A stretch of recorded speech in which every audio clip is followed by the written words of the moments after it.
Hello, Dankey Kang gang.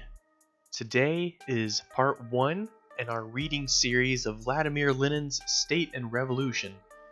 If you want to hear about communism and socialism, and how that all works out, what it all means, who better to listen to than the guy who founded the first socialist state, Vladimir Lenin. So, this is the preface. Let's get started. He says, the question of the state is now acquiring particular importance both in theory and in practical politics. The imperialist war has immensely accelerated and intensified the process of transformation of monopoly capitalism into state monopoly capitalism. The monstrous oppression of the working people by the state, which is emerging more and more with the all-powerful capitalist associations, is becoming increasingly monstrous. The advanced countries, we mean their hinterland, are becoming military convict prisons for their workers. The unprecedented horrors and misery, the protracted war we are making, are making the people's position unbearable and increasing their anger. The world proletarian revolution is clearly maturing. The question of its relation to the state is acquiring practical importance.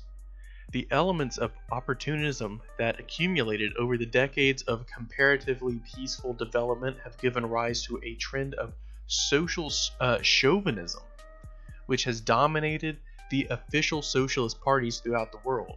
This trend, socialism in words, chauvinism in deeds, and in quotations he has Plekhanov, Porchesrov, Breshkovskaya, Rubanovich, and in a slightly veiled form, Tsetreteli, Chernov and company in Russia, Scheiderman, Ligon, David, and others in Germany, Ranadel, Geiss, and Vandervelde in France and Belgium, Heinzmann and the Fabians in England, etc., etc., is conspicuous for the base, servile adaptation of the leaders of socialism to the interest of not only their national bourgeoisie, but of their state.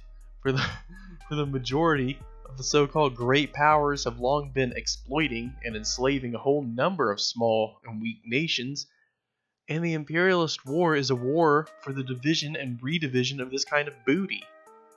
The struggle to free the working people from the influence of the bourgeoisie in general and of the imperialist bourgeoisie in particular is impossible without a struggle against opportunist prejudices concerning the state. First of all, we examine the theory of Marx and Engels of the state and dwell in particular detail on those aspects of this theory which are ignored or have been distorted by the opportunists. Then we'll deal specifically with the one who is chiefly responsible for these distortions, Karl Kautsky, the best-known leader of the Second International, which lasted from 1889 to 1914, which has met with such a miserable bankruptcy in the present war. Lastly, we sum up the main results of the experience of the Russian revolutions in 1905 and particularly of 1917. Apparently, the later is now, early August 1917, completing the first stage of its development. But this revolution as a whole can only be understood as a link in the chain of socialist proletarian revolutions being caused by the imperialist war. The question of the relation of the socialist proletarian revolution to the state, therefore, is acquiring not only practical political importance, but also the significance of a most urgent problem of the day, the problem of explaining to the masses what they will have to do before long to free themselves from capitalist tyranny. So that was cool. What a preface it is. We are going to pick this up in part 2, ladies and gents, so we're just getting started, folks.